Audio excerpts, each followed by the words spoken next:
Once mom gets discharged, I'm counting on you to take care of her. What? You're going to be the one taking care of her? It's obvious we're family. He threatened me with divorce papers when I refused to take care of my mother-in-law. Do you want to be a poor single mom? If you don't, then just do as you're told. I can't take it anymore. I'm so done with this life. Just watch it. I'll make you regret this for sure. My name is Catherine. I'm 43. I live with my husband, Bob, and our high school-aged daughter, Emma. We get by on Bob's salary and the part-time work I do to support our family. We're not rich by any means, but we have a reasonably good life. Then one day, the worst thing happened. Catherine, it looks like mom has collapsed and has been taken to the hospital. Ah, your mom. My mother-in-law lies alone at home, but she's spry for her age.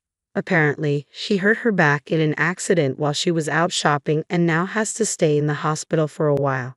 Anyway, it's good that her life's not in danger. I'll go check on her at the hospital tomorrow. All right, take care. Aren't you coming? Huh? Why would I? Right, okay, I'll go alone. Please send my regards to your mom. Why? I don't visit my mother-in-law in the hospital. That's because I've cut ties with her. I've been married to Bob for 20 years. Since the beginning, my mother-in-law has detested me and has gone out of her way to make life difficult. You're really inefficient, aren't you, Catherine? You're not suitable for my son. I wish he had a better wife. I never imagined you'd be this useless, enduring the continuous verbal abuse from my mother-in-law that wore down my spirit. Whatever I did, it was always, father-in-law is useless, not good enough. Poor Bob. And so on. I was met with complaints every time we met. But I held on as long as I could because she was Bob's mother, whom I love. However, even after my daughter Emma was born, the mother-in-law's harsh words did not stop. On the contrary, she started finding fault with Emma as well. Just great, the long-awaited grandchild is a girl. She can't carry on the family name. She's of no use. If it's a girl, she should just at least be pretty. Who on earth does she take after? Amidst the difficult days, the worst situation that finally decided the end of our relationship occurred one day when my mother-in-law was unusually relaxed at our house. My daughter ran up to her with a picture book. "Granny, can you read this?" The moment Emma handed over the book, mother-in-law knocked it down and hurled at Emma, "Don't touch me with your dirty hands. I don't need an unattractive grandchild like you." Emma was startled by her grandmother's loud voice and began to cry. "Granny's scary."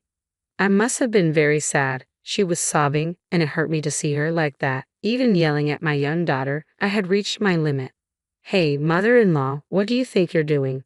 I rushed over, but my mother-in-law showed no signs of remorse. Rather, she snapped, "It's your daughter's fault." "You've got to be kidding. I saw what you did. You knocked Emma's book out of her hand, didn't you?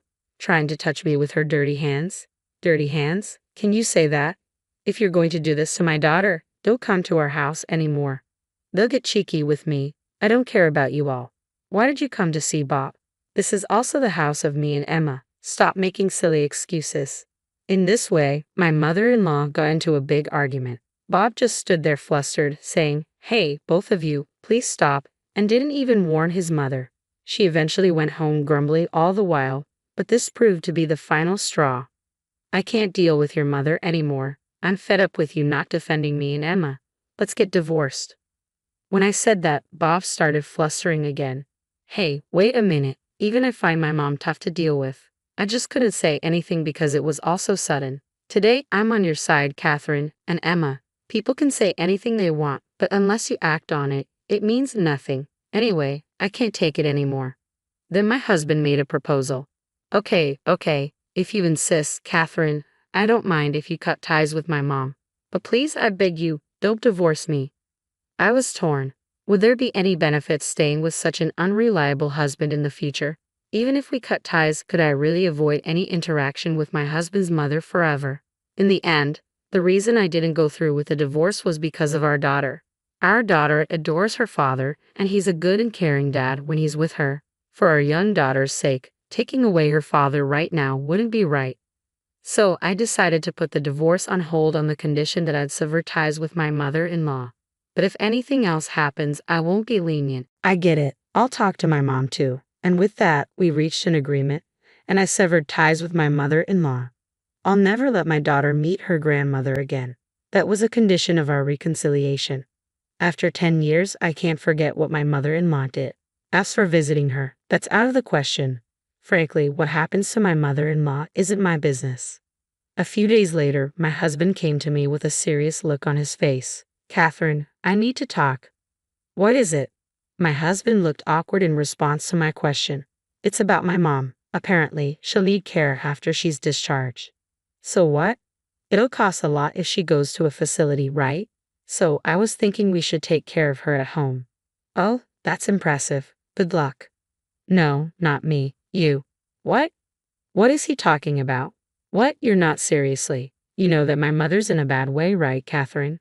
He fell silent. The fact that he even suggests this was beyond my comprehension, to avoid any unwarranted expectations. I laid it out for him clearly. Look, I have a job too, and there's no way I can take on the responsibility of caring for your mother. But you're just working part-time, right?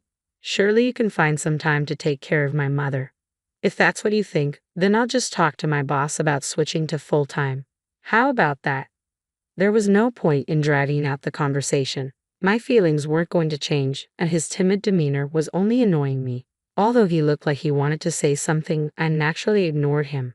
The next day, it seemed he had spoken to his mother in the hospital as she called me. Excuse me, Catherine, what on earth are you thinking, refusing to care for your own mother-in-law? Yes, I refuse. Is there a problem? Her bizarre shriek came through the phone when faced with my calm response. For me, in my time, of course, I've cut you off. Remember, you're not even my mother-in-law to me anymore. I have no desire to help you with your care. What did you just say? How dare you? You and that errant child absolutely will not tolerate this refusal. To be honest, I considered just hanging up on her. It was a hassle. But if I didn't firmly reject her now, she'd probably just keep calling. I was prepared to settle this today, so I faced off with my mother-in-law. Do you remember why I cut you off in the first place, mother-in-law? What do you mean? Are you implying I've done something wrong? Have you already forgotten? Because of your insidious bullying and your appalling attitude towards my daughter. My husband also agreed to this decision. Goodbye. Wait, hold on. With no further discussion, I ended the call and promptly blocked her number. A few days later, Bob tried to bring up the topic again. Hey, about my mom. Again, I couldn't hide my irritation as I responded. Just so we're clear, I have absolutely no sympathy for my mother-in-law. No matter what happens to her, I've told you again and again that I won't provide care, right? Unexpectedly, her normally compliant husband shot back without hesitation. No, you're going to take care of my mom. Count on it. What? What does he mean?